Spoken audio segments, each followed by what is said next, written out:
Good day, everyone. Today we're going to talk about the Magindanaon ethnic group. So, let's start with the introduction.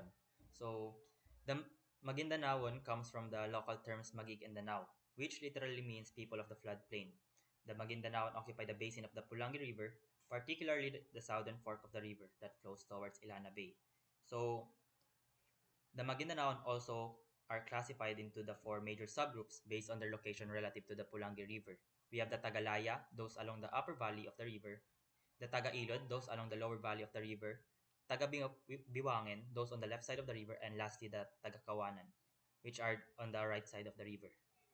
So the Maguindanaoan language also is part of a subgroup of languages called the Danao languages.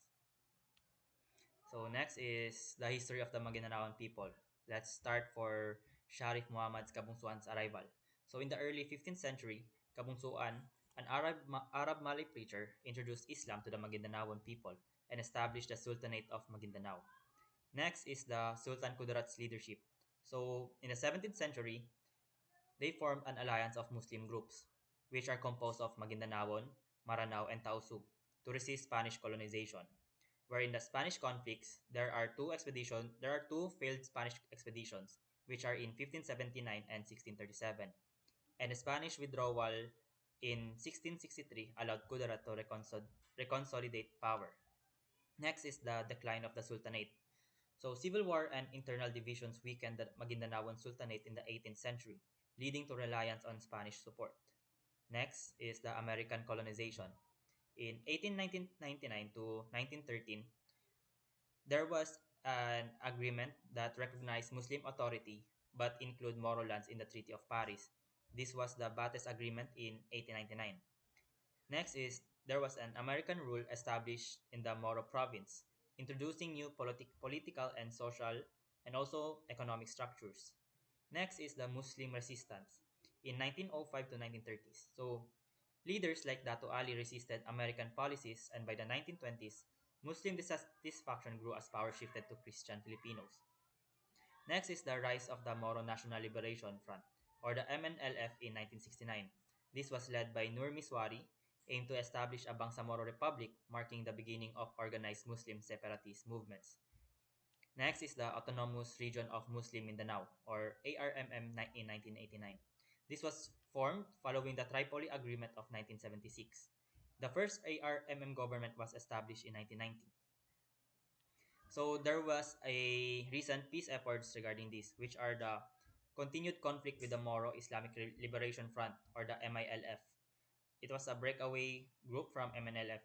Next is the Comprehensive Agreement on the Bangsamoro, or the CAB, which is signed in 2014, and it was aimed to establish lasting peace in Mindanao. So next is the Magindanaoan way of living. So for the economic activity, so the banks of the Pulangi River have historically played a huge role in the economic of Maguindanao. The community living by the harbor has reached a population of up to 25,000. In 1645, Sultan Kudarat moved his settlement to Simoay, a strategic area for controlling the flow of goods. Here, he could access local products for trades from Magindanao's network of rulers. The Maguindanaoan Sultanate heavily regulated its trade with foreigners, although barter of limited quantities of products, beeswax in particular, was allowed with some Chinese and Dutch traders during the 17th century. The Sultan was known to to frequently trade wax at Dutch-controlled territories in present-day Indonesia. Thrice a year, traders from mainland China itself also came to Maguindanao, bringing with them porcelain, silk, iron, and other goods.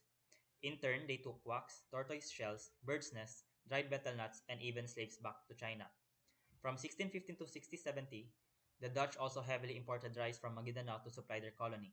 Ternate in the Moluccas, Sultan Kordarat's grandson Sultan Barahaman, who succeeded the throne, made Sarangani Island a granary and used the place as a warehouse for storing trade goods. So next is for the trade and agriculture. So the Maguindanaon are also traders, farmers, and fisherfolk.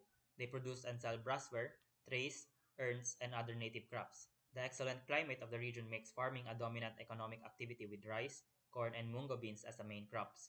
Modern irrigation systems have systemized rice production, and harvest could be done 2 to 3 times a year. However, low-scale agriculturists still adhere to traditional farming methods. Fishing is another important economic activity. particularly in the coastal areas of Maguindanao. Sultan Kudarat and Sarangani, all of which opened up the Morocco Gulf in 1977. The Bureau of Fisheries and Aquatic Resources counted a total of 17,067 municipal fisherfolk, with 11,895 bangkas from 38 towns and 436 barrios located along the seacoast.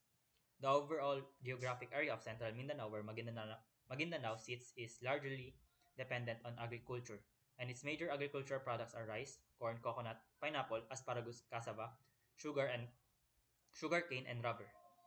So next is we have the challenges in cooperatives. So, in the 1990s, President Corazon Aquino signed laws with the aim of promoting cooperatives for development purposes, along with the rest of the country. Maguindanao saw a massive registration of cooperatives. However, many of these failed to be self-reliant and self-sufficient. The few that did survive and flourish had strong family-based leaderships, which ensured that the cooperatives endured despite the armed troubles and conflicts in Maguindanao. Strong leadership based on families and core lineages is an integral part of their value system that goes back to the heyday of the Maguindanaon Sultanate, when orders by Sultan Kudarat continued to be implemented by his successors. Then and now, indigenous leadership is inextricably linked with commercial success in Maguindanao. Next, we have the Maguindanaoan culture, customs, and traditions. First, we have the kinship terms. So, the mga looks is a general term for parents, while ama is for father and ina is for mother. Next, we have for the extended family, which babu means aunt, bapa for uncle, and geget for cousin. Next is for the children. We have wata or muli ataw. When we call a son, the term they use is wata a mama and wata a babay for daughter. We also have kakawata for oldest child and ali a watal bungso for youngest child. We also have for the in-laws, which is panugangan for parents-in-law, manugang for children-in-law, and ipag for siblings-in-law. Next, we have the life cycle and social practices. So first is we have the pregnancy and birth. So the Maguindanaon believe that conception takes place after Kambalatemuay or Kaubay, and after the disappearance of the basa. So, in here, fruits are to be given to women who are picked with utmost care because of if any fall to the ground, this is considered an omen of a miscarriage. Other social behaviors are also observed. The couple must see all good things in others. Her criticisms of others' faults may register the same on her child. A ceremony called Pelekatsa, Lantay may be performed by the Walyan to ensure the safe delivery of the child. During delivery, a piece of sharpened bakayawan bamboo is used to cut the umbilical cord before disposing of the inayanan or the placenta. The Walyan fills it with cold water and then empties it.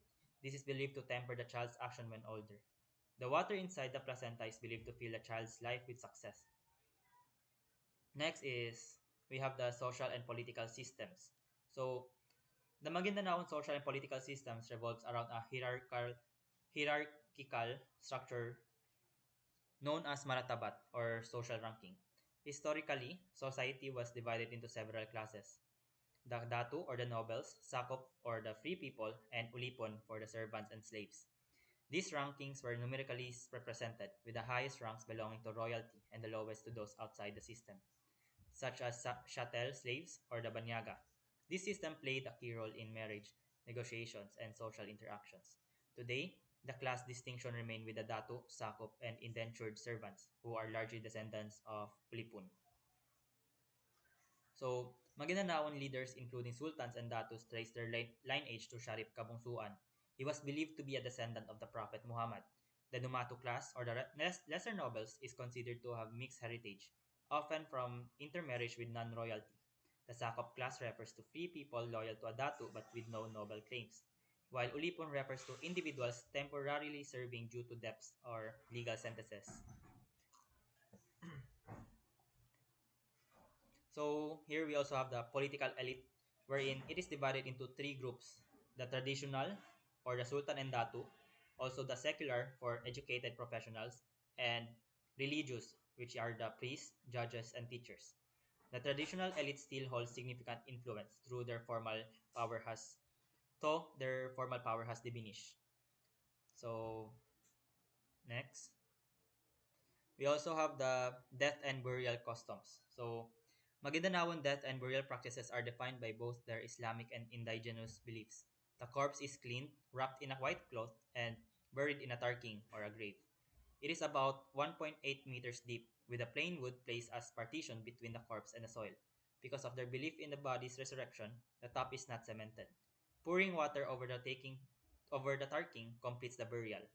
Kandiaga or the night vigil is done on the following days after death, which are on the 3rd, 7th, 20th, 40th, 50th, and on the 100th day, and on the death anniversary. When a family members when a family member dreams about the departed, they hold the pabatian, which is the celebration in memory of the dead. Next is the Islamic beliefs and practices. So, most Magindanaoans follow standard Islamic beliefs and practices. The Quran is considered by all Muslims as the word of Allah. It is also revealed to Prophet Muhammad through the Archangel Gabriel and the source of all Islamic principles. Other Islamic sources of law include the Sunnah or Hadith. It is literally a way, a rule, and a manner of acting, which recounts the deeds and sayings of Prophet Muhammad, and the Ijma and Ijtihad, a revisable collection of the opinions of Islamic jurists.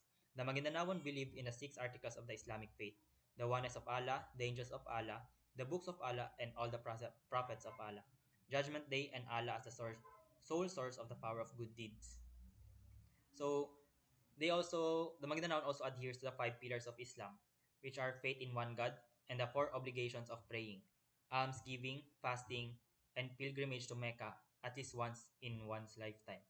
The concept of jihad or natural right to self-defense finds expression in the holy wars of defense when Muslim land and religion are threatened. Warriors of jihad are guaranteed a place in Sorga, and the Muslims believe that the world is divided into two spheres, which are the Dar ar Islam or the Islamic sphere and Dar ar Hard or the non-Islamic sphere. So next is the folk Islam and indigenous practices. The Maguindanaoan religious practices, which have historically governed much of their ethics, politics, and social behavior, could be described as folk Islam, a merging of Islamic concepts with indigenous practices. Today, indigenous beliefs such as the belief in evil spirits, devotion to gentler ones, and belief in magic to provide security in the face of immediate danger coexist with Islamic practices. Their conversion to Islam did not stop the Maguindanaoan from continuing to practice Panunjung. This is also called the veneration of tombs, which is contrary to the Islamic precept forbidding the belief in intercessors between Allah and man.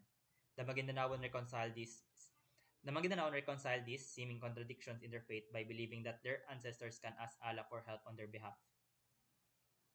And the Maguindanao wait lang. And the Maguindanao reconcile these seeming contradictions in their faith by believing that their ancestors can ask Allah for help on their behalf.